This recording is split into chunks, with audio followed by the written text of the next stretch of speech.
spooky friends. Welcome to another episode of the Scaryish podcast. Woo! That was all of these different emphases on different things. Emphasis on the wrong syllables. I'm Robin Grace. This is Diaz. Hello. And today we're not doing this at 2 a.m, so I'm still awake. Yeah, it's not even midnight yet. It's great. 11:55 p.m. Hallelujah. I'm so happy. We have some interesting stories we're going to share with y'all by talking to each other about them. I'm pretty excited. Robin, what are you going to be covering this week? I'm going to be covering the Order of the Solar Temple. I've never heard of it. I have never heard of it either. That's why this is so cool to me. It's going to be very interesting because I was hearing Robin's reactions when she was looking up her information, and I think it's going to be quite educational for all of us. I am personally going to be covering haunted Hollywood of sorts, but not exactly, but kind of. You'll see. So, okay. Right on. I think I'm going to be going first if I'm not mistaken. Yeah, you go you. You do you. You go, girl. You go you. Got you. All right. I just drank so much coffee. Everyone strap on. Here we go. Are you guys strapped on? I can't believe she said it like 3 God. episodes back, and she's been getting so much shit for it. I We should turn know. that into our next sticker. Robin with like, Get strapped on. Robin with like a thumbs up and like a happy face saying, like, everyone strap on. Anyways, this week, I wanted to go back to a good old-fashioned ghost story, and so far this week, I've really been like going back to my horror roots. We just watched Paranormal Activity 1 last night before bed, which is still fairly good despite having some pretty obvious story flaws. Like there's a bunch of stuff in the later ones that doesn't make any sense with the first one, but it really made me want to do a ghost story. And there is one I've actually heard about, but I was a little thin on the details, so I decided that I was going to go on the interwebs and find those details, Cool. which I did. So, dear listener, I bring to you Haunty. That's the new title of these segments. They're called Haunty Hollywoods. Haunted Hollywood, kind of, but very literally. So, it's funny because these sort of teasers really only apply to Robin, since the listeners can see the topic name in the episode title anyway, so they're like, just fucking get to it already, bro. But yes, I'm literally going to be talking about the haunting of the Hollywood sign that stands in the Hollywood Hills in LA on the southern side of Mount Lee in Griffith Park. Credit for this one should actually go to Liz, Robin's sister. She said she just finished watching the series Hollywood on Netflix, which got me thinking of this. Oh, really? Which is ironic because there's a connection to one of the people that's like the only person that's in my script. And she actually has a storyline, not her specifically, in that show, though. Really? And I'll tell you about it after I'm like to the point where it will make sense. All right. So, okay. Before we dive balls deep into the haunting, it would make sense for us to talk about the history of the sign, because there is a lot of stuff I actually didn't know about the sign. In fact, despite the fact I've been to LA probably 100 times at this point, I've only ever seen the sign once. Shut up. I've only ever seen the sign once, and we've been to Hollywood a lot. Like, we eat there all the time at that dim sum place. I was going to say, like... We saw Black Panther, like, at that one famous theater. Oh, yeah. The El Capitan or whatever. Yeah. I can't believe you haven't seen it. Oh, I see it every time we go to Hollywood. I've only ever seen it once. It eludes me. It's weird. Wow. So Wow. I've learned more on it, so I definitely am going to want to see it more often. But here we go. The sign was originally created as an advertisement for a local real estate development called Hollywoodland. Does that place still exist? It does. And Really? I don't know if it's still called that same thing, but the development is obviously much more built up. I had no idea that's why it was created. I also didn't realize that the sign originally spelled out Hollywoodland. It wasn't Hollywood, it said Hollywoodland. Did someone just break down the other letters? I'll get to it. All right. So it was supposed to be temporary. The sign was meant to come down after 18 months. But it was very famous when it went up. People really liked it, so they were just like, fuck it. It's too leave iconic. It. What's funny, too, is that it originally lit up. So it lit up in 3 different sections. So it would say Holly, then it would say wood, then it would say land. It took over 4,000 light bulbs to light the friggin' thing. There's light bulbs on that There thing? was. Oh, It's been changed since then. It was officially completed in 1923, so 97 years ago. And when those 18 months were up, they kept it there, but it was only meant to be there for 18 months, so it was, not meant to last very long. Although it was immediately kind of a tourist attraction, people wanted to see this giant sign that said Hollywoodland that also lit up. And now just to complete some of the trivia for the sign, because our story does take place in the 20s, I'm going to wrap some stuff up that I knew you were going to ask questions for, which you already have. Okay. So, I just want to point out that every time you say the sign. I just think I saw the sign. I originally was so excited to put in jokes with Ace of Base in there, and I got so wrapped up in this story, there's not a single Ace of Base joke. And you're talking about a sign this whole time? It's kind of funny, it's kind of serious, and it's kind of sad. But we'll get to it. So all right, go. Here's the trivia for the sign, all right? 1949 is the year they took land off the sign. It just said Hollywood after that. Okay. Because they had to do some renovation, some like rebuilding to it. The Parks Department, when that happened, was like, all right, we're on board. Take land off of it, but we're not paying to light this fucking thing anymore. It's very expensive. So they said the Hollywood Chamber of Commerce is in charge now. If it's going to be lit, it's up to them. And the Hollywood Chamber of Commerce was like, yo, dog, nah. That's a lot of light bulbs. They passed. So that was around the time where it just stopped being lit up. And I think it's not even capable of being lit anymore because it was rebuilt in 1978. So it went from being temporary and then repaired to being like a brand new sign that was just meant to say Hollywood in bright letters. And speaking of bright letters, it was repainted in 2005. Really? They just went over it with a fresh coat of whitewash so that it would pop in the sun. The letters themselves are 45 feet tall. So each one is very, very tall. So something to keep in mind. But we're going to jump back now to the 1920s. So it was being built, like I mentioned, to only last 18 months. And a little bit of time went by and it started to show signs of wear and tear. Nothing terrible, but it eventually did add up.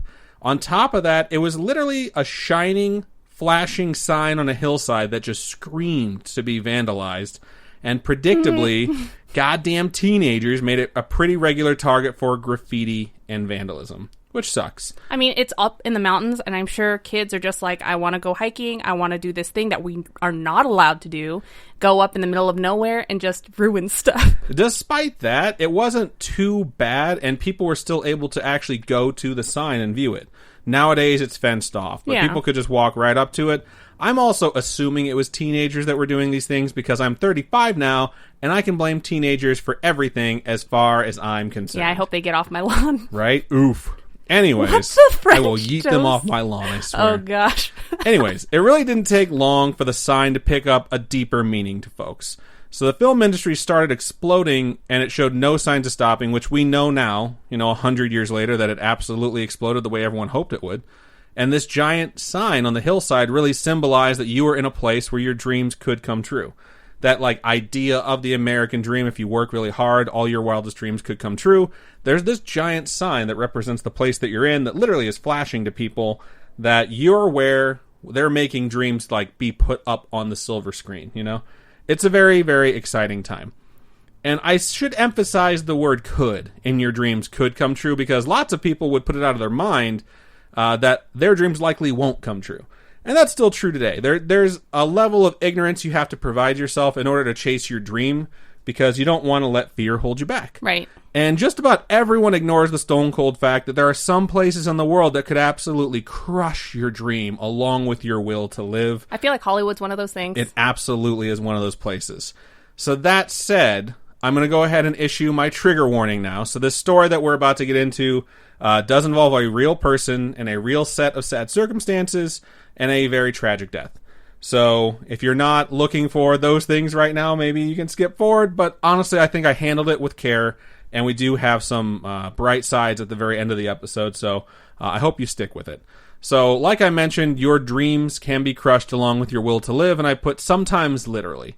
Which brings us to a young lady by the name of Millicent Lillian Entwistle, known to her friends as Peg. Side note. Okay, how does that happen? My side note literally says, I don't know how you get pegged from that. So Peg has several origin stories depending on where you look, but she was indeed a real human being. Did she have both her legs? Yes. Okay. One of them was not a peg leg. I'm just wondering, okay? So I wound up going through and I found one biography for her that was an official biography. I wasn't able to check it out on my online archive, but I was able to get a preview of it, which means that I was able to get certain chapters but not other ones. All right. So I have pretty much put together things that are confirmed from the family and confirmed from record pulls by the author of this book, who I will reference after this. So she was born on February 5th, 1908 in the UK. Some websites claim that she immigrated to the US in 1916, but according to the Internet Broadway database, her father, whom she traveled to the U.S. with when she came across, was cast in several plays already in 1913 in New York. So they were already stateside by 1913, so she likely came over when she was still a youngling 5 or less. Her parents got divorced in that same range. They said that in a lot of like sensationalized websites, her mom passed away. And the dad actually wrote something out, I think in like the 1920s. His wife didn't pass away, they just got divorced. And like he took the kid, he was granted sole custody, and he literally crossed an ocean to get away from Something must her. have happened between the two of them It's for not him really to win custody, though, Yeah, it's right? not really stated, but he just says like, she's not dead, she's just dead to us, pretty much. Oh my gosh. So they crossed the ocean pretty early. And she grew up, you know, in this lifestyle of theater and acting. And she was bit by the acting bug very young. By the age of 17, she started to act herself. And it's really kind of crazy to think about it because it wasn't just stage performance anymore by the 1920s like it had been throughout most of human history. Silent films have been around since the 1860s. What? Really? Yeah, and there was word on the horizon that talking films would soon take the world by storm. Talkies. Talkies, that's what they're referred to. So, at age 17, she's studying in Boston with an acting troupe named the Henry Jewett Players, who were getting paid attention to on a national level by people who were in the film industry and in the play and theater industry. So, she's very young. She's hooked up with these people that are like professional levels. Yeah. There's a name for them now, which I didn't write down because the school is still around. And it's fairly prestigious, but she's doing very well for herself. And she gets a role in a production called The Wild Duck. I've never heard of this play, but it's supposed to be a masterpiece of like Black tragicomedy. Yeah, I'm sure it's just like Black Swan. Just the wild duck instead. So after the first performance, actually it might even be the first performance, that might just be something they tossed in there to make it special. But after one of the performances ended, another 17-year-old girl who was in the audience, who was actually born 2 months exactly after Peg was born. Mm-hmm. So April 5th instead of February 5th. She turned to her mother out in the audience and she said, I want to be exactly like Peg Entwistle. Aww. That girl's name was Betty Davis. Shut the front door. It's totally true. I checked in on this. Betty Davis said multiple times in multiple interviews when asked who her inspiration was to take up acting, that it was Peg Entwistle during this play. Wow. She just decided that's what she wanted her life to be. There's other inspirations that Betty Davis had, but she frequently referenced her. So I thought it was kind of shocking that is really cool. I've never heard of Peg, you know?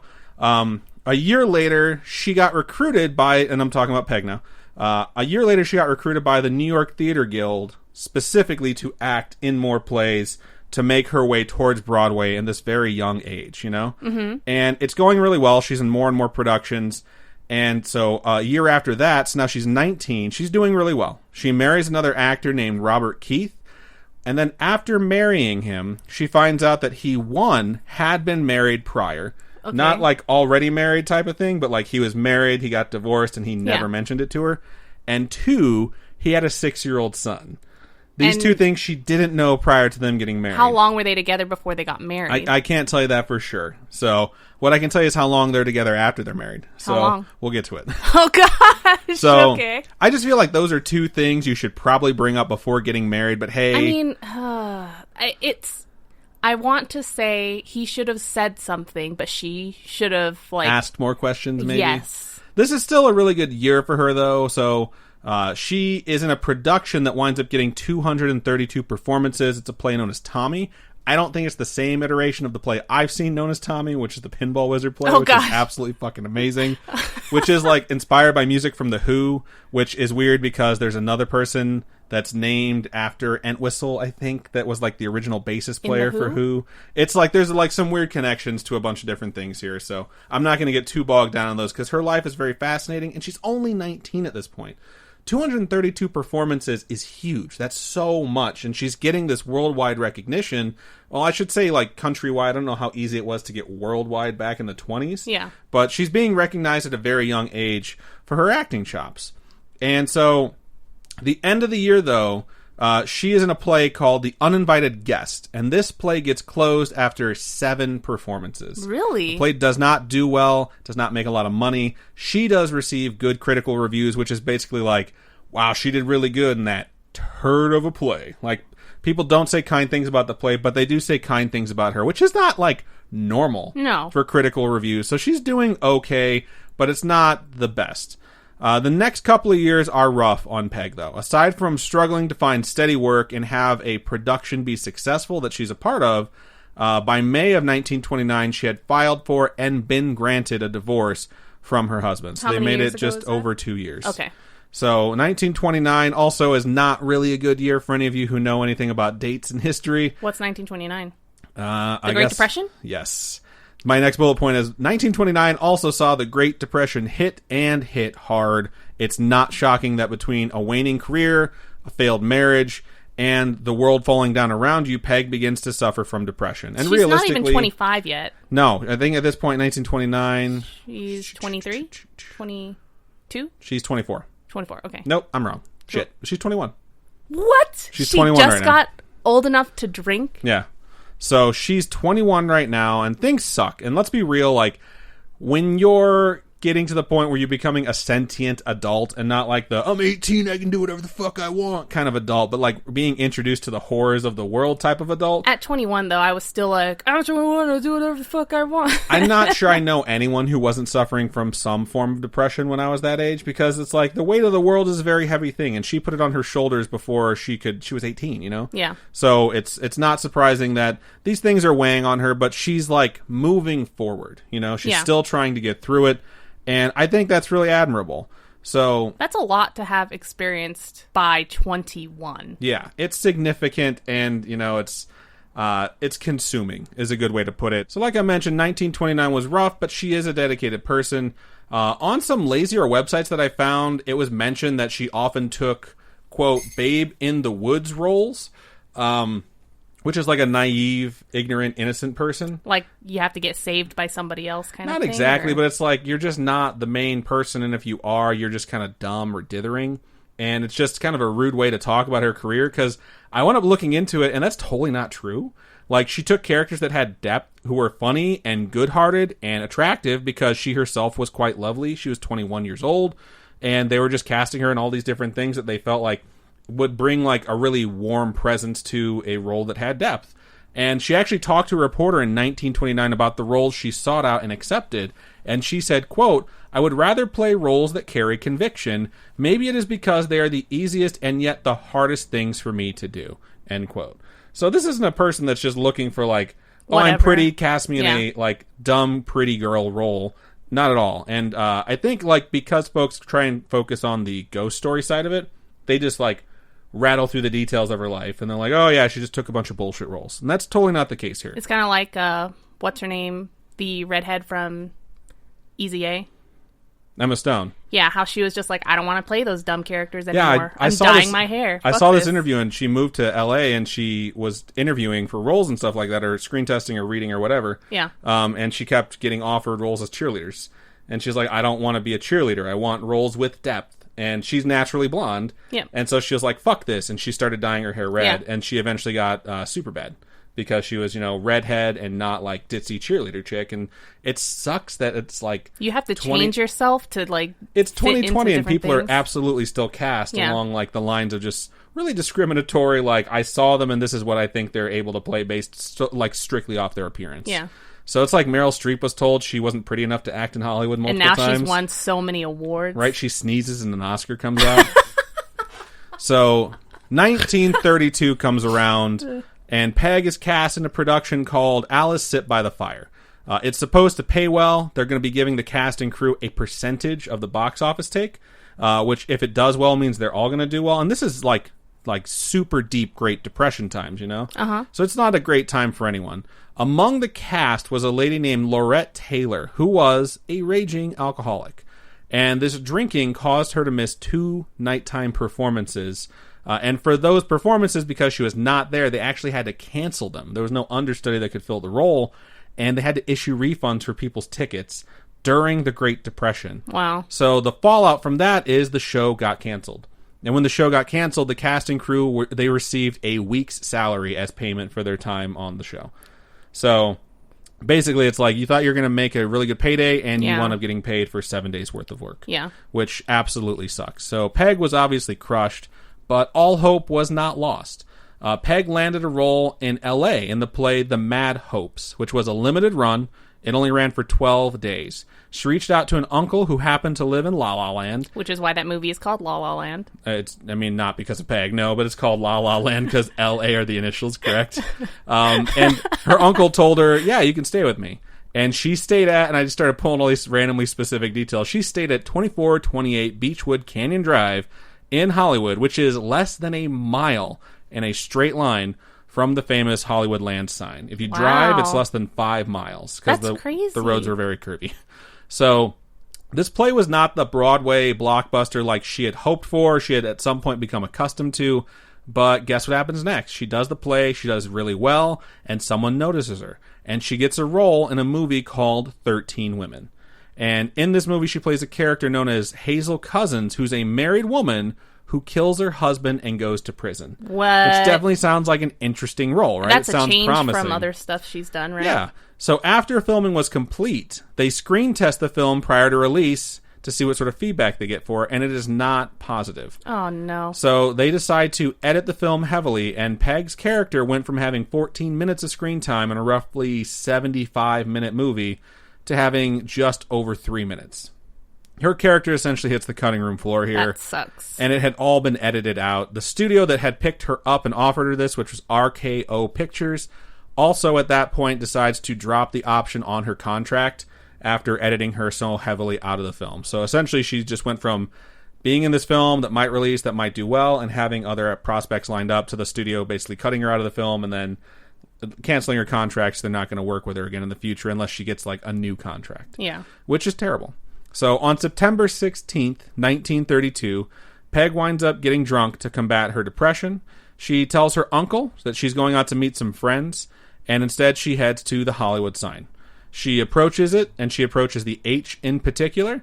She removes her coat and neatly folds it and sets it down and sets her purse on top of it. That, when people do that, I think triggers me the most, because they sit there and they think about it and they meticulously do every little thing, and it just... It's so triggering, man.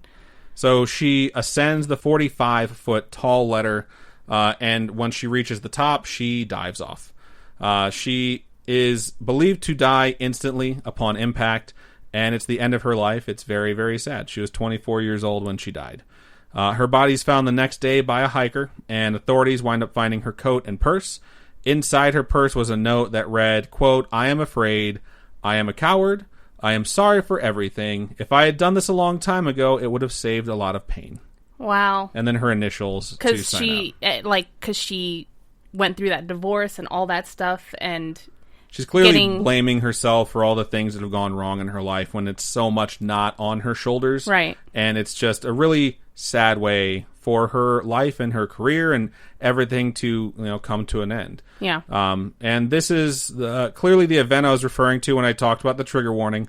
And now begins the tales of the haunting. So please stay till the end, though, as there is some information on this sad event that might cheer you up. It made me see like the light at the end of the tunnel and realize that there's like always a silver lining. So first, though, we're going to get to some of the spooky stories. So very soon after her death, reports began to come in from hikers and park rangers of a woman dressed in nice clothing being seen near the base of the H of the Hollywood Land sign. She's reported to be blonde-haired and blue-eyed, just like Peg was. She's seen sometimes wandering the paths of Griffith Park, but never very far from the H. Peg's death, by the way, wasn't something that went unnoticed. It caused a huge amount of publicity, so it's not shocking that the ghost story started in very quickly, with her being on the forefront of so many people's minds, even during like the tragic state the country and pretty much the world was in right then. Within the next 10 years, reportings of her haunting the H became more and more common, and then in the 40s, they really popped off again, and people started talking about her a bunch again, because one night in March of 1994, the H of the Hollywood sign fell over and was destroyed. Shut the front door. Yeah, and there are several urban legends about what happened. One of them is, of course, that Peg had something to do with destroying the site of her death, that her rage had consumed the H, which she jumped off of. The official report is that there was it was a very windy night, and the H got knocked over. And that just happened. What are the odds that one letter would get knocked over? Yeah, I know, right? Not the other ones. But there's other urban legends around this. So another is that the caretaker of the Hollywood Land sign was driving through the hills, and he was real fucked up. And he lost control of his car and managed to dive out just in time before the car plunged off the edge of the road. He survived, but his car careened down the hill and collided with the H, knocking it over. What are the destroying odds? Both. The powers that be that are in charge of taking care of the sign said that that's not the case, and they went with the wind story. Whichever it was, it definitely stirred up stories about Peg, and people remembered her, and people started seeing her a lot again. And more time would pass on, and years would pass, and the H wands were getting put back up in 1949. That's when they said, we're going to put the H back up, take land off the thing, and they renegotiated basically how it would work. Okay. So people would continue telling stories about seeing a woman appearing at the H or near the H, and I'll get into some of those now. So there's a story about a couple walking their dog by the sign, in particular near the H of the Hollywood sign, and while they're walking past, their dog starts whimpering and hiding behind them. No. They looked around and saw a woman up ahead on the trail in Depression-era clothing, looking lost on the trail up ahead of them. While they stared at her, trying to figure out what her deal was, if they should approach her and see if she needs help, she vanished.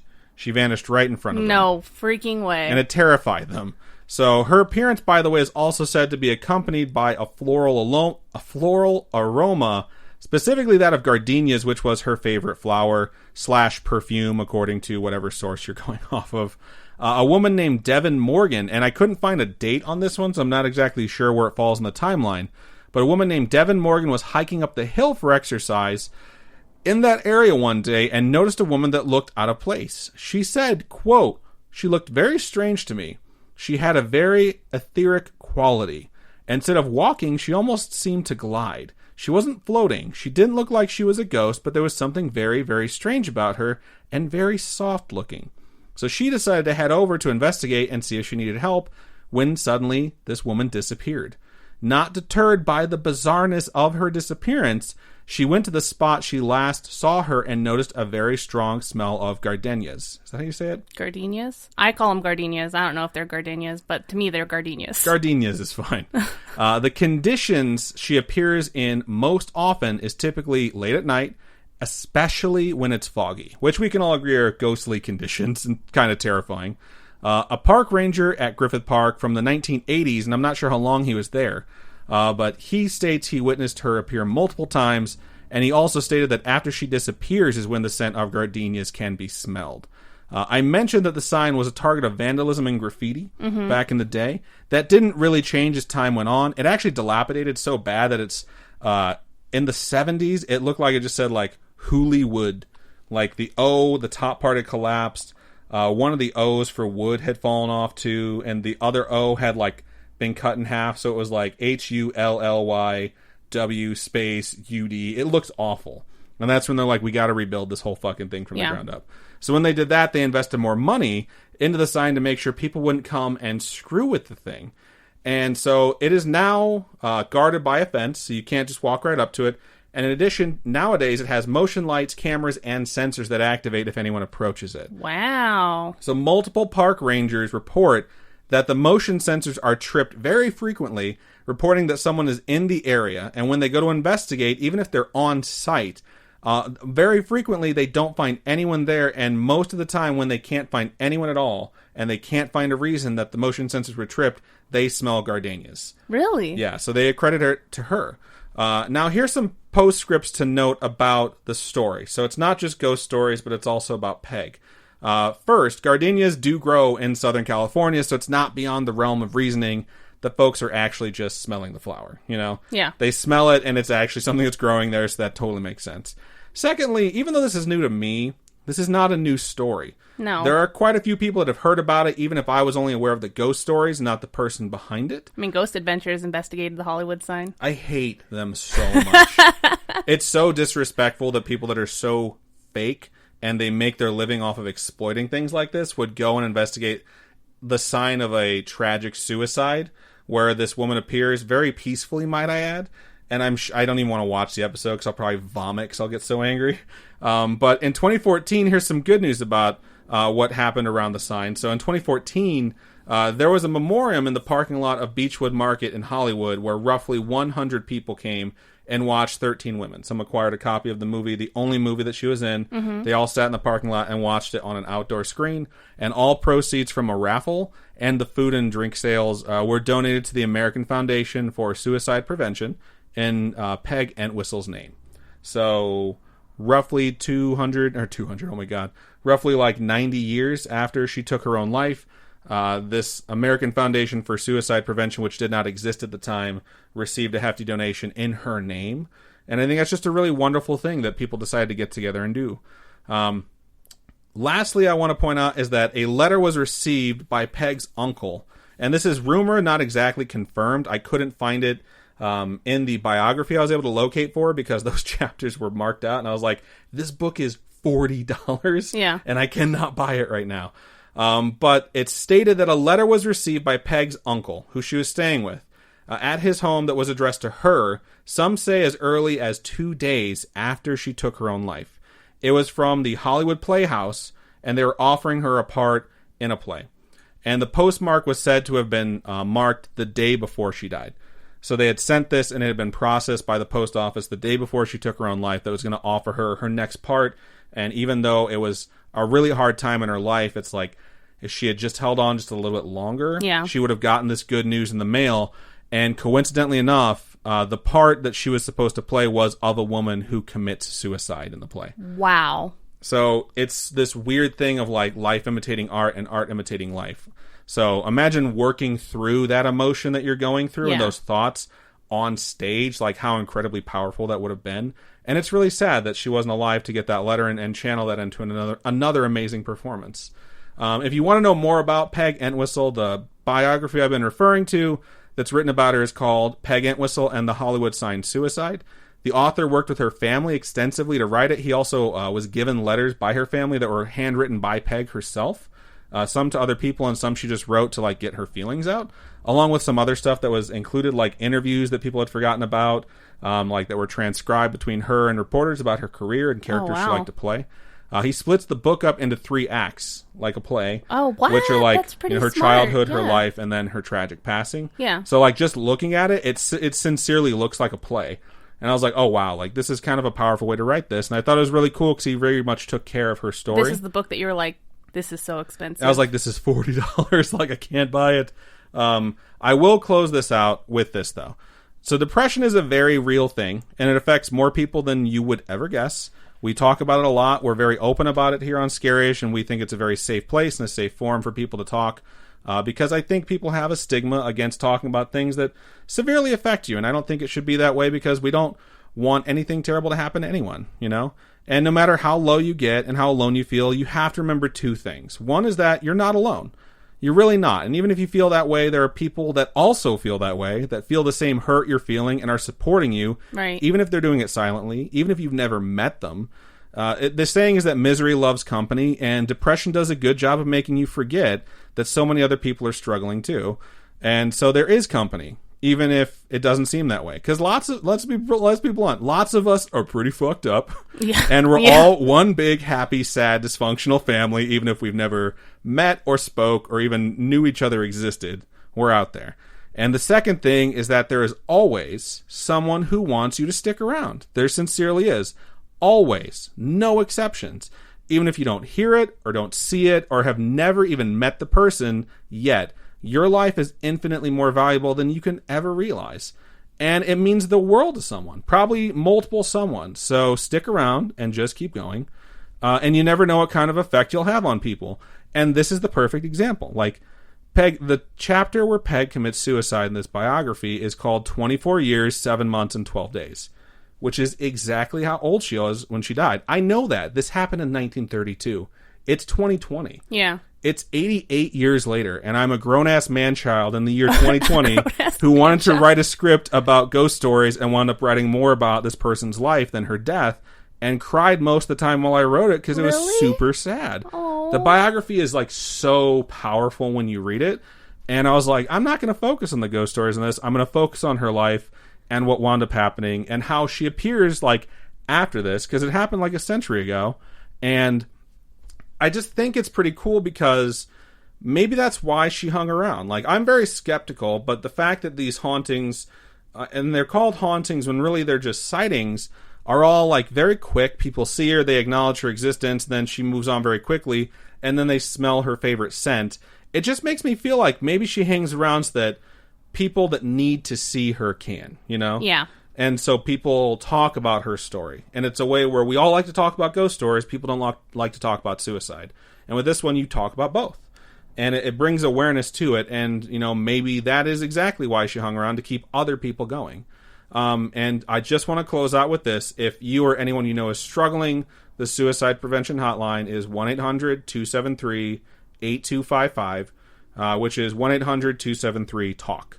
So it's open 24 hours a day. You can call it from anywhere. It's toll free. Just give it a call if you need to. Don't feel ashamed of it. You don't have to feel ashamed of, like, giving that number to other people. Make them put it in their phone. It's just, you know, don't force someone, obviously, but it's good to know. It's good information to have. But yeah, I didn't realize what I was getting into when I sort of dived into this topic, and I found this fascinating story of a amazing woman's life and her tragic end, and the fact that she seems to come back, and, you know, people still see her at this place where, you know, she passed away.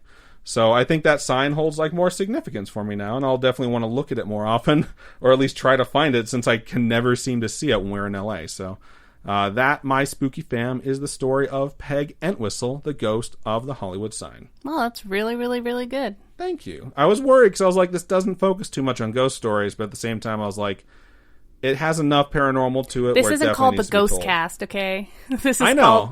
So, I mean, don't worry about it.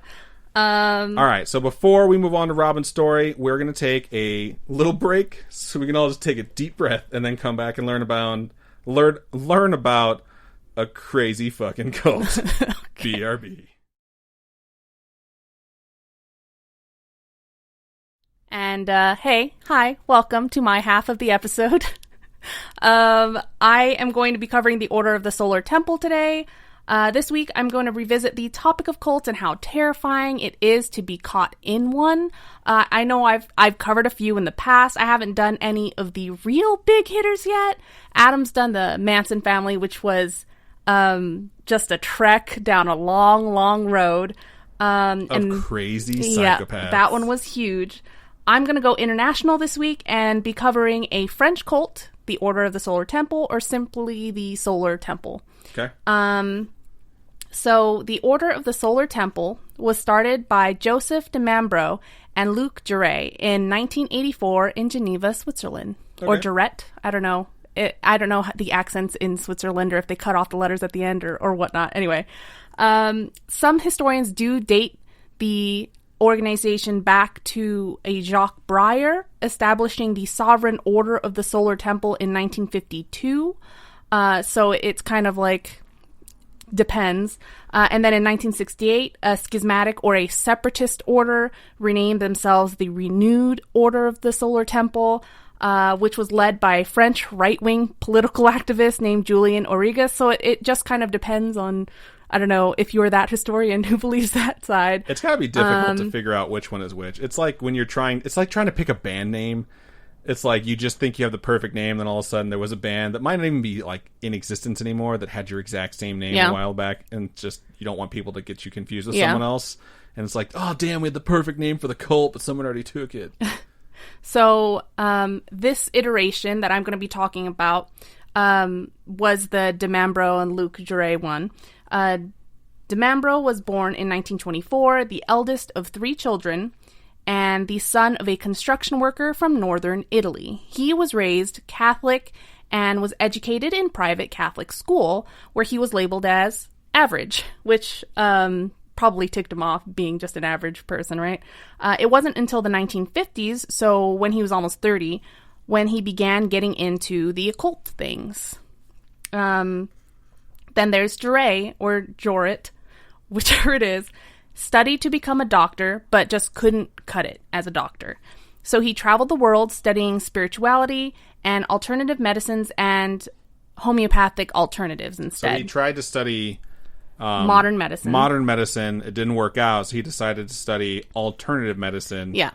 I don't want to talk shit about anyone that looks into alternative medicine, because there's a lot of solutions that I think hold some weight. Yeah. But I think in this person's case, it was just like, I want people to call me doctor. Yeah. You know? There's definitely people out there that do that. The two of them met when Jouret joined the Golden Way Foundation, which was an organization that de Mambro created to link people that were interested in occult practices. Supposedly, this cult/religious sect based their ideals on the Knights Templar. I don't know if... Did you cover The actual I have not one? covered the Knights Templar. Okay. I think I brought them up in the Friday the 13th episode Okay, and how their connection is with it. But yeah, we've never dived that deep into it. Okay. And again, when you do stuff like that, people have a very specific factoid in their mind that if you don't say or you it's just, put up the wrong side of it, they are going to come after you. It's one of those conspiracy things that you just don't want to touch because it's really intense, you know? Everyone knows the Knights Templar run Abstergo and the Animus Machine. What is that? Which is where you can dive into the memories of your ancestors and learn about the Assassin's Creed. Oh, fuck. Get out of here. I hate you. If you guys don't know what Assassin's Creed is, it's a fucking video game, okay? Anyway, so according to Robert Chabrier, a member of the Temple, they wrote a book in 1975 that the Order of the Solar Temple aimed to establish, quote, correct notions of authority and power in the world, end quote. So that was his idea of what they were doing. They wanted to focus on the supremacy that spiritual dominates over the physical, which makes sense because Jure was all about that spirituality stuff. They wanted to assist humanity through a great quote-unquote transition. And when I read this, I immediately went, this cult killed people. Because anytime they say transition Manson family said it too. It's like making people take their own lives type thing, you know? Assist the world through, what was it? Authoritative and some... authority and power. Correct notions of authority and power in the world. Yeah, those are huge red flag words right there. Yeah, a transition is just a word that if you read it, you get out of there, okay? It's just not good. Supposedly, they wanted to prepare for the second coming of Christ, which is... okay, not new to me. A lot of people are preparing for that. A lot of religions talk about the second coming of Christ. What's unique to OST, and not OST as in original soundtrack or Outlook file or whatever. That's funny. Okay. What's unique about them is that they believed the second coming would have him returning as a solar god king, and him as in Jesus Christ. This would then unify all of Christianity and Islam. That's their whole thing. It's one of those apocalypse cults. So, preparing for the end of the world. Members even stockpiled food, weapons, and ammunition for impending disasters they thought would be caused by volcanoes. What I do not get with doomsday cults is they first start preaching about we're going to prepare for the end of the world, and it eventually becomes and now we're going to cause the end of the world. Right. Which is wouldn't that make you the bad guys even in your own eyes? In this case, they changed their tactic because they weren't getting as many members as they wanted. So they're we're going to change this, and it's going to become this whole different thing.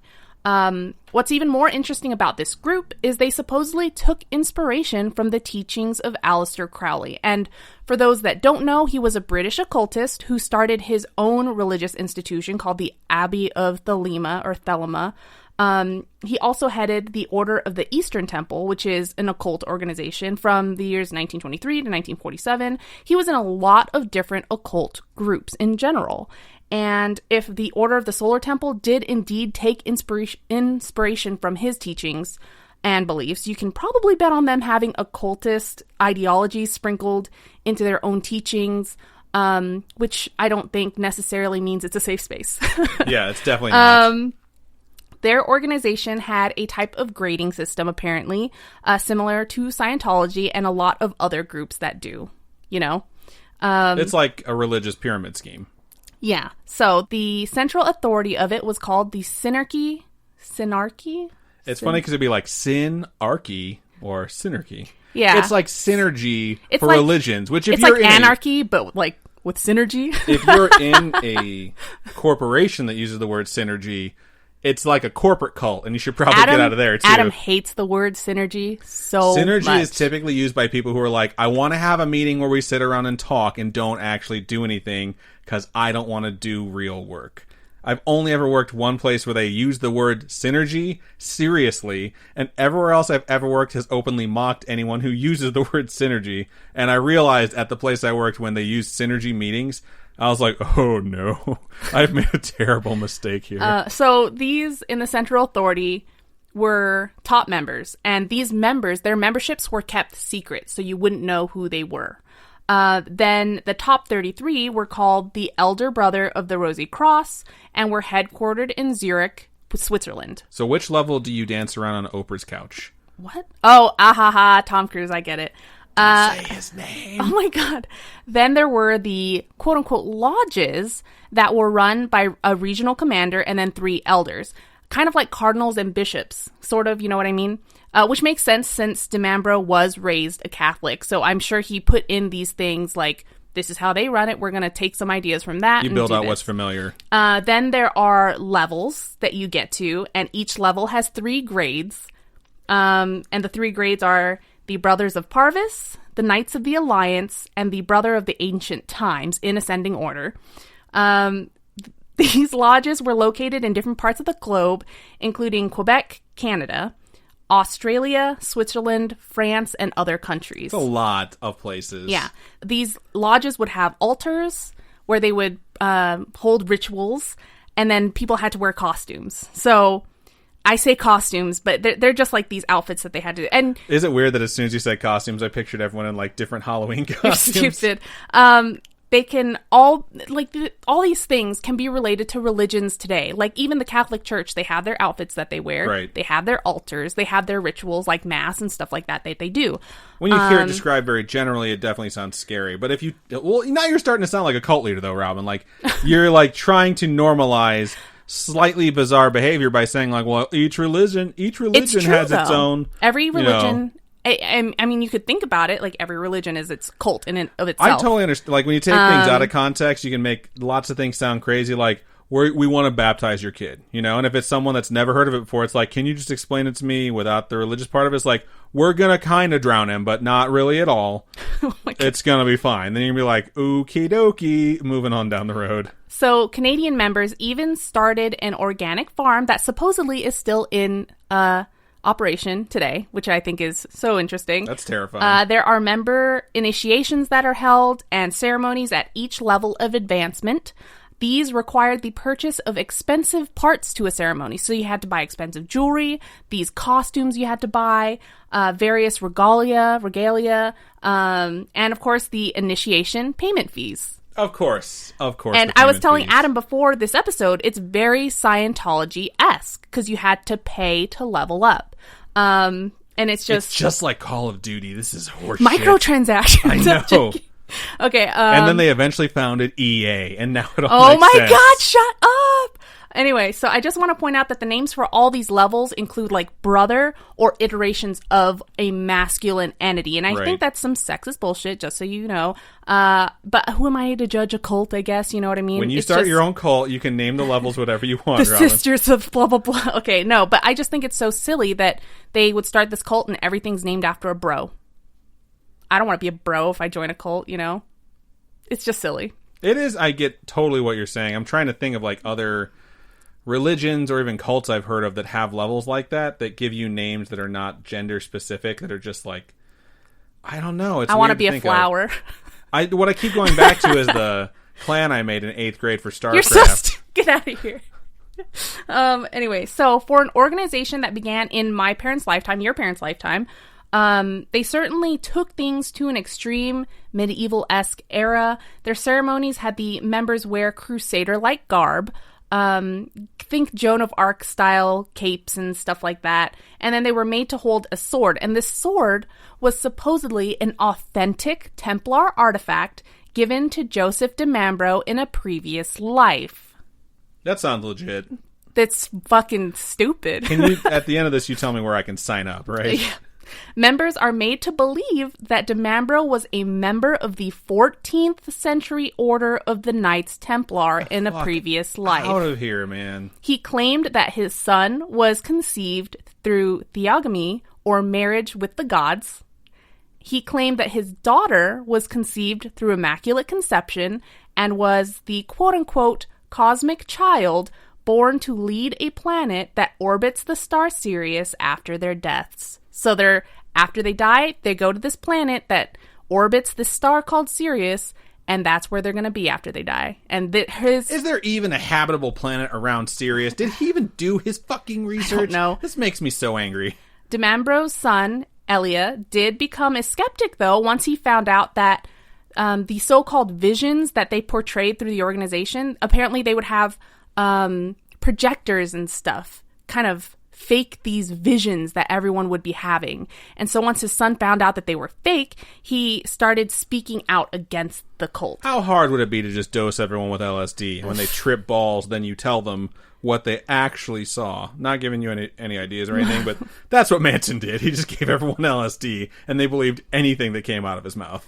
Jure saw himself as Jesus Christ. Of course he did. But unlike our biblical versions of the Son of God, Jure was obsessed with sex. Do you think he got confused Son of God with Son, S-U-N, of God? Oh my, shut up! He required sex with a female member before every ritual to give him strength. I don't know what it is with these cults, but so many of them devolve to sex, and it blows my mind. And it devolves into these delusions of grandeur, always connected to somehow either you or someone you're connected to is God or the Son of God, or related to like being the Savior or the Second Coming. It happens in all of them. This is just another sign if you hear, wow. We found the name of Rahman's cult, the Second Coming. Oh God, okay. I'm moving on, all right? Sources say that they were a mix of Christianity, New Age philosophies, Freemason rituals, and Adam's favorite, the belief in UFOs as a religion. Makes me so angry. Members weren't just randomly added, though. So Luc Jure aimed at attractive, wealthy, and influential people to add to their ranks. It's supposed that there were several affluent Europeans that were secret members of the organization. And you just never know. And you never know. No, you don't know. It's like terrifyingly smart to keep your top members completely secret. Right. Because you could also lie about who your top members are. Like float rumors around. Yeah. Like, the prime minister is one of our members. Yeah. Like, it just gets around the circle and like, ooh, but you can't say anything. Like, it needs to be secret. Like, keep it hush-hush. And you just think you're more powerful than you are. There were those that left the organization after noticing how lavishly their leaders lived. Those that left only angered DeMambro, and I think that's what led to the following actions, which were more fanatical in nature. Now here's the scary part. So there are a number of mass suicides/murders attributed to this society. Holy shit. And I had never heard of this whole cult before, so I was just like, how have I never heard of this? And I'm sure there are people out there like, you haven't heard of it? It's not new. I'm like, well, yes. Just like me with the Hollywood sign. Yeah, it's just, I'd never heard of these before, and it's so interesting to me. So in October of 1994, which is not long ago at all, I was alive. I was 9. There was a heinous murder that took place at the Morne Heights, Quebec Lodge. The infant son of Tony Dutoit, Emmanuel, only 3 months old, was stabbed repeatedly with a wooden stake. That's horrible. 3 months old, dude. What the fuck? It is believed that DeMambro ordered the murder because they identified him as the Antichrist as described in the Bible. He believed that he was born to prevent DeMambro from succeeding in his spiritual mission. And what is believed to be the real excuse is that he had already named one of his children Emmanuel. When the Dutoits named their kid Emmanuel, he's like, that's fucking blasphemous. You can't do that. I already did that. So because the Dutoits were trying to rise in their status by naming their kid the same name, he took them out. He's just like, you're dead. So Dutoit and his wife were also found stabbed to death. Holy shit. Days afterwards, DeMambro and 12 others performed a Last Supper ritual, just like Jesus Christ had with his apostles. And the ritual would be the precursor to apparent mass suicides and murders conducted at Sherry and Sylvan in western Switzerland. The bodies in Switzerland were found in an underground chapel that had been lined with mirrors and other items related to Templar beliefs. They were laid in a circle with their feet together and their heads facing outwards, kind of like a circle or a sun. You know, with the arms of the sun sticking out because they're the solar temple. Gotcha. Thank you for that imagery. They had plastic bags over their heads, and each had been shot in the head. Jesus Christ. Yeah. There was evidence that these victims were drugged before being shot. Among the dead were a mayor, a journalist, a civil servant, and a sales manager. So it's like a little bit of everything in there. Elia's body was found among them, which leads me to believe that they didn't necessarily go willingly. Because if he was speaking out against the cult, why would he be there? You know what I mean? So I think they drugged them up and forced them there, put bags over their heads, and just murdered everyone. That's what I think. I don't know if that's true. These are just speculations. At the lodge in Warren Heights, 15 Inner Circle members committed suicide by poison, while 30 others were killed by either asphyxiation or being shot, and then 8 others were killed in other ways. I don't know what other ways you could possibly be killed, but it says other. You say it, what are you referring to? The internet. Gotcha. Moving on. There were other victims found in 3 different ski chalets, children included, young children included. This cult was fucked. The victims were discovered by officers responding to fires that had been started using remote-controlled devices. You got to remember that this is not long ago at all. Right. This technology existed, and it happened in our time. We were alive when this happened. Letters were left behind, supposedly by the believers, that stated that they were leaving to escape the quote-unquote hypocrisies and oppression of this world. So they helped these victims escape those things by murdering them. Apparently so. Because that's freeing and not oppressive in any way, shape, or form. Documents seized by Quebec police detail donations made by members, some of which had donated over $1 million in Canadian currency. Holy shit. It's a lot of fucking money. Which is why the leaders were living like fucking kings, you know? Which is how all these pyramid scheme cults are. You pay them to live better than you. Right. They convince you that by giving actual physical money, you will somehow get into this version of heaven that they've created. Meanwhile, while you're on Earth, you're living in squalor, while they're living in just lavish luxury. Yeah. And they've just convinced you to never pay attention to that ever. Yeah. All the suicides/murders were around the dates of equinoxes or solstices, which are points of time regarding the sun. Right. So this next one happened between December 15th and 16th of 1995. And December's obviously like the winter solstice. Yeah. Another mass death took place. And this time it was in the Vercors Mountains in France.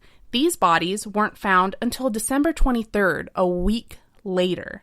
16 members were found in the same shape, laying around in the same shape as those in the underground chapel.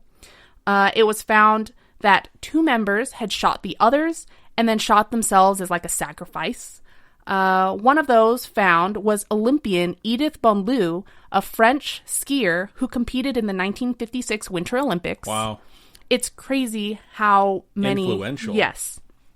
And then... on March 23rd, 1997, in St. Casimir, Quebec, a small house was set on fire. Inside were 5 members of OTS, and they just set themselves on fire. Police found their charred remains. 3 teenagers, children of one of the couples that died inside the house, were discovered heavily drugged in a shed behind said house. Thank goodness that they did not experience the same fate as many children had before them. The total number of deaths attributed to the cult calculates to 74 people. Wow. That's a lot of freaking people. In the late 1990s, Michel Tabachnik, an internationally renowned Swiss musician and conductor, was arrested as the supposed leader of the Solar Temple. He was indicted for, quote, participation in a criminal organization, end quote, and murder. He was acquitted in 2001. French prosecutors appealed, and a second trial was ordered, but he was cleared less than 2 months later. So this doesn't surprise me at all, because if there were influential people within the organization, I don't think it would be very hard to get them to get you out of jail. Right. Especially if you don't know who those people are. It's just... that's like conspiracy theory level, you know, thinking that there's somebody up there who got him out of jail or who got him off those charges. It could be a whole number of things. There were French policemen that were a part of the order too, so that's kind of scary. That is totally scary. And there's just so much about this organization in this society that I have no clue about, and I'm sure a lot of people have no clue about, if it's still running, like who's still at the top there. Wait, so what happened to the guy who formed it, who was at the top? He committed suicide. Oh, I didn't realize he was one of the people that committed suicide. Yeah, in October of 1994. So in the 1994 one, he committed suicide. Yeah, he committed suicide with those, like, a whole bunch of people. They did the Last Supper thing and then committed suicide. Okay. So that is the Order of the Solar Temple. It's terrifying that that's the end of your topic. Yeah, because there's no end. You don't know. Do they still exist? All you can really do is hope that if it does exist, it's no longer, like, this crazy, and maybe, like, all the people who are about the suicide doomsday stuff just sort of, like, took themselves out, although a lot of it sounds like murder, and that if it does exist, that people aren't as influential anymore and don't have control over some very high levels of government or anything like that, because it's pretty messed up. Like, how did they even figure out that this cult existed?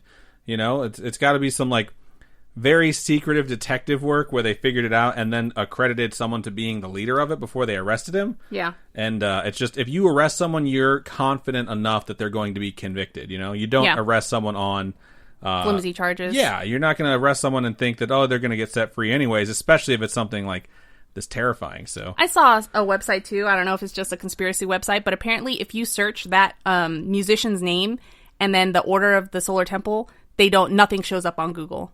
That's weird. Yeah, so they're like, that's really strange. He's trying to wipe himself off of the whole.